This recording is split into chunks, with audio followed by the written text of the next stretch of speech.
لله الحمد لله الذي أنزل علينا نعمة الشكر لله تعالى عز وجل أشهد أن لا إله إلا الله وأشهد أن محمدا عبده ورسوله لا نبي بعده قال رسول الله صلى الله عليه وسلم في الحديث العظيم والكريم من أحب أن يبسط له في رزقه وينسى له في أثاره فليصل رحمه أخرجه البخاري.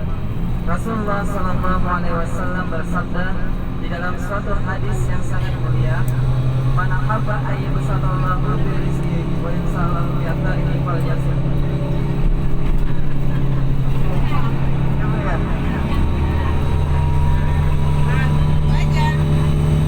Rasulullah Sallallahu Alaihi Wasallam bersabda dalam satu hadis, "Man ahabba ayyabsatallahu bi rizqihi wa yansalahu bi atharihi falyasil rahimah Akhrajahu Bukhari."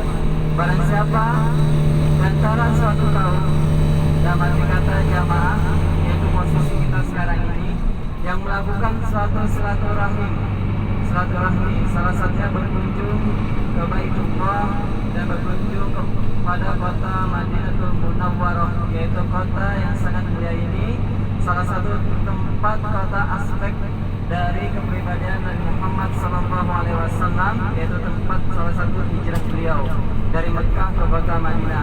Barang siapa yang berkunjung atau dalam arti kata bersilaturahim, maka Allah Subhanahu wa Ta'ala akan tambahkan rizkinya kepada beliau. Allah akan limpahkan rizkinya. Allah akan tambahkan rizkinya. Dan Allah Subhanahu wa Ta'ala akan panjangkan umurnya. Dalam arti kata, umur kita akan diberi oleh Allah Subhanahu wa Ta'ala suatu keberkahan kepada diri kita.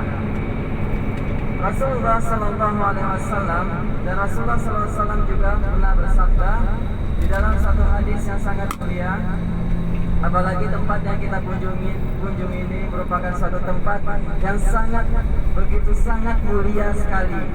Oleh dari itu, perbanyaklah ibadah, diantaranya adalah sholat, karena sholat merupakan sangat utama sekali di dalam kehidupan kita, karena bagaimanapun pada akhirnya yang pertama kali akan dihisab ketika di akhirat nanti yaitu sholat.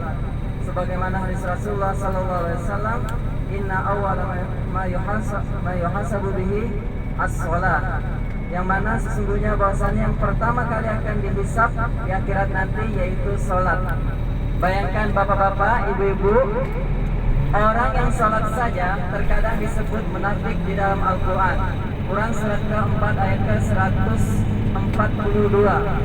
"Innal munafiqina yukhadi'una Allah wa khadi'uhum wa idza qamu ila sholati qamu kusala." Orang yang salat saja disebut orang munafik di dalam Al-Quran. Lantas bagaimana jika seandainya orang yang tidak melaksanakan salat?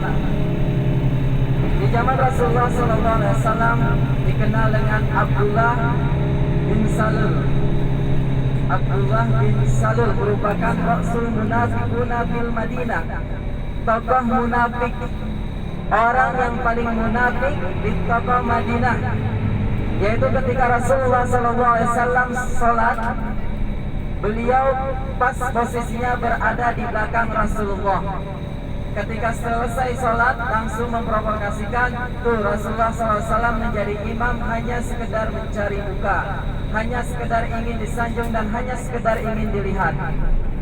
Dia sholat tapi hatinya tidak sholat. Mungkin di sini bapak-bapak, ibu-ibu semua, terkadang kita sholat tapi hati kita tidak fokus kepada Allah Subhanahu wa Ta'ala. Kita sholat Allahu Akbar tapi hati kita ada di mana-mana. Mungkin pikirkan oleh-oleh buat di Indonesia nanti atau pikirkan beli kurma, ya, atau pikirkan ingin macam-macam segalanya, atau realnya tidak cukup, ya. Nah, itu merupakan salah satu hal munafik di dalam Al-Quran. Pada dari itu ketika kita sholat, yang harus kita luruskan adalah niat kita. Sebagaimana hadis Rasulullah SAW bersabda di hadis Arba'in karangan Imam An-Nawawi, "Innamal a'malu binniyat." Bahwasanya segala sesuatu yang kita lakukan itu harus dengan niat. Contohnya kita umroh ini, apa yang harus kita tancapkan utama yaitu niat diri kita. Kalau kita sekedar hanya berangkat ke sini, hanya ingin membeli oleh-oleh, hanya ingin bersenang-senang saja, maka itu salah kalau niatnya hanya sekedar itu. Tapi kita niatkan dalam diri kita, dalam hati kita nurani, yaitu yang pertama harus kita utamakan dalam niat untuk ibadah kepada Allah Subhanahu wa taala, untuk mendekatkan diri kepada Allah Subhanahu wa taala, bukan untuk sekedar beli oleh-oleh, bukan sekedar hanya bermain-main saja atau berkunjung, tapi niat untuk beribadah kepada Allah Subhanahu wa taala. Ya. Oleh dari itu perbanyaklah ibadah, terutama kita sudah berada di kota yang sangat mulia ini. Kemudian yang kedua, Allah Subhanahu wa taala sebutkan di dalam Al-Qur'an, fawailul lil musallin, maka celakalah bagi orang yang salat. Kenapa di sini celaka bagi orang yang salat? Bagi siapa yang celaka? Bagi orang yang riya. Fawailul lil musallin alladzina hum an salatihim sahun. Orang yang riya. Ya. Contohnya orang riya itu seperti ini, Bu. Kita punya baju baru, ya. Tapi kita ingin menonjolkan baju baru ini kepada teman-teman kita. Salah satunya mungkin biasanya baju baru itu ada mereknya, Bu ya. Ini sengaja nggak dicopot mereknya. Iya, iya. Sekali bapak-bapak atau ibu jalan-jalan kan, karena ingin menonjolkan ini baju baru, jadi tidak dicopot mereknya tadi itu. Pas dilihat sama orang ini kok ada mereknya, iya biar nampak baju barunya. Soalnya kalau dicopot nggak nampak baju barunya. Atau bapak-bapak ibu punya kendaraan motor baru, ya padahal pergi ke masjid itu dekat di depan rumah, tapi sebelum pergi ke masjid mutar dulu satu kampung, biar dilihat motornya atau mobilnya, ya. Nah itu adalah sifat yang salah atau sesuatu karakteristik yang tidak baik, yaitu riya. Riya dalam arti kata kita ingin dipuji, ingin disanjung, terutama setelah kita nanti dari umroh ini atau dari kota yang sangat mulia ini, mungkin kita nanti pulang ke Indonesia, mungkin kita kebanyakan kurang lebihnya kita menonjolkan pribadi kita. Oh saya dari sana, saya dari sini, dari sini, dari sini. Lebih baiknya kalau saran saya pribadi, kita sampaikan sesuatu yang baik saja. Ya tidak perlu kita terlalu mengutamakan, oh saya kemarin dari sana, saya beli kurma, beli ini, segala macam, baju baru. Ya itu tidak baik juga, karena cukup kita berkata sesuatu yang baik saja. Karena salah satu ciri orang beriman adalah berkata yang baik. Qala Rasulullah sallallahu alaihi wasallam fil hadis al-azim al-karim, man kana yu'minu billah, barang siapa yang dirinya merasa punya iman kepada Allah Subhanahu wa taala, man kana yu'minu billahi wal yaumil akhir, dan dia beriman kepada hari akhir, falyaqul khairan, maka hendaklah ia berkata yang baik. Cukup tidak berkata sesuatu yang tidak baik, tapi berkata yang baik.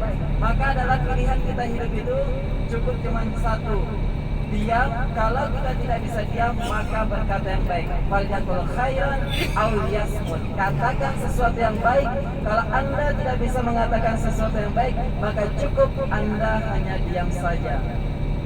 Lantas bagaimana jika ada orang yang jahil, orang yang ingin menjatuhkan diri kita, orang yang menghina kita, orang yang mencaci diri kita? Apa untuk jawaban yang terbaik bagi mereka? Kata Imam Syafi'i rahimahullah, cukup wa khairun min ijabatihi as-sukut. Sebaik-baiknya jawaban bagi orang yang jahil adalah diam. Insyaallah mungkin setelah ini kita akan menuju ke Masjid Qiblatain, Ustaz ya. Insyaallah kita akan menuju ke Masjid Qiblatain. Oleh dari itu, pergunakanlah waktu kita sebaik-baik mungkin, karena belum tentu tahun depan atau bulan depan kita masih bisa berkunjung ke tempat yang sangat mulia ini. Karena sesuatu hari tidak akan bisa kembali lagi. Lantar jalaya mulati mabot, hari-hari yang berlalu tidak akan bisa kembali lagi. Oleh dari itu sangat untuk diri kita semua mengoptimalkan atau memakai waktu ini dengan sebaik-baiknya mungkin, yaitu dengan beribadah mungkin, tahajud, zikir, ya. Itu salah satu keutamaan untuk diri kita pribadi untuk meningkatkan amal ibadah kita kepada Allah Subhanahu wa taala. Ada suatu ulama yang namanya Imam At-Tirmizi. Beliau nama aslinya Muhammad, lahir pada tahun 207 Hijriah, disebut dengan Tirmizi. Beliau disebut dengan Tirmizi karena lahir di daerah Tirmizi, yang mana beliau merupakan seorang ulama besar, hafal Al-Quran, hafal hadis, bahkan paham dengan ilmu fikih. Namun ketika akhir hayatnya beliau menangis sampai buta matanya.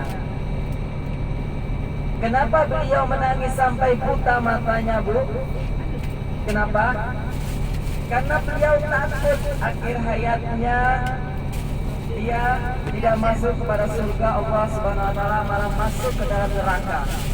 Bayangkan, Bu, beliau merupakan ulama besar, hafal Al-Quran, hafal hadis, paham akan ilmu agama, sampai akhir hayatnya menangis takut pada Allah Subhanahu wa taala karena takut ingin tidak masuk surga sampai buta matanya. Bayangkan lantas kita siapa? Kita bukan seorang ulama, kita bahkan tidak hafal Al-Quran, tidak hafal hadis, bahkan kita tidak takut pada Allah Subhanahu wa taala. Tidak ada dalam diri kita merasa ada rasa ingin untuk masuk kepada surga Allah Subhanahu wa taala. Insyaallah setelah ini tak lama lagi kita akan ke masjid Qiblatain. Kurang lebihnya mohon maaf, ini sudah di depan ya, masjid Qiblatain ya. Semoga perjalanan ibadah umroh kita dimuliakan oleh Allah Subhanahu wa taala dan diterima oleh Allah Subhanahu wa taala dan diberi kemudahan dan kelancaran oleh Allah Subhanahu wa taala. Amin ya rabbal alamin. Baik, rubama ila ini mungkin sekian. Ma'assalamah. Mohon maaf. Assalamualaikum warahmatullahi wabarakatuh.